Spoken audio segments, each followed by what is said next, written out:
Finally গাড়িটা ধোয়া হইলো। অ্যাক্সিডেন্টের খবর তো সবাই জানেন, কিন্তু অ্যাক্সিডেন্টের পরে কি হইলো সে খবর তো আর কেউ জানেন না, তাই নয় কি? এই তো দেখেন আমার পঙ্খিরাজের মাথা নেড়ে করে ফেলে দেওয়া হয়েছে নাকি। এখানে ট্রিটমেন্ট চলতেছে পঙ্খিরাজের, আর ট্রিটমেন্ট করতেছে এই ভাই। আপনার নাম? অন্তর। অন্তর ভাই। অন্তর দিয়ে কাজ করতেছে আমার পঙ্খিরাজের মাথার।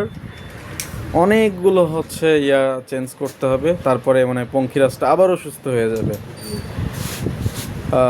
এই হচ্ছে অবস্থা। আর অন্তর ভাইয়ের লোকেশন হচ্ছে কোথায়?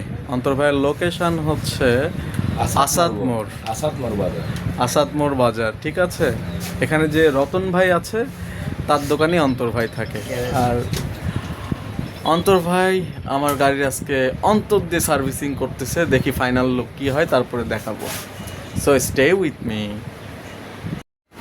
অন্তর ভাই কিন্তু আমার গাড়ির সামনের অংশের হচ্ছে কাজ করছে, মানে গাড়িটা খালি টাকাই খাচ্ছে। ঠিক আছে, এই হচ্ছে অবস্থা। যাই হোক, ওইদিকে আমার বাইকের কাজ চলতেছে, আর এদিকে একটা মডিফিকেশন বাইক দেখলাম।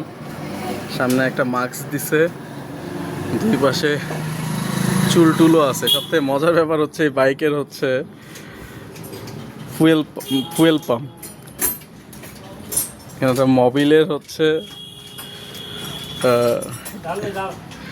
মোবিলের হচ্ছে একটা প্যাক দিয়ে, কন্টেনার দিয়ে ফুয়েল ট্যাঙ্ক বানাইছে। দারুণ মডিফাই করছে, বাহ, ভাল লাগলো। পুরো গাড়িটা যদি দেখায়।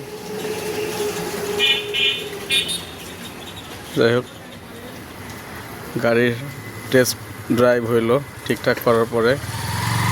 তো এই হচ্ছে আমার আজকের কর্মব্যস্ততা চলছে আর কি। দেখি ফাইনালি গাড়িটা ধোয়া হইলো, কাজ মোটামুটি হয়ে গেছে। এই হচ্ছে অবস্থা, মানে সারাটা দিন আমার আজ এইভাবেই চলে গেল।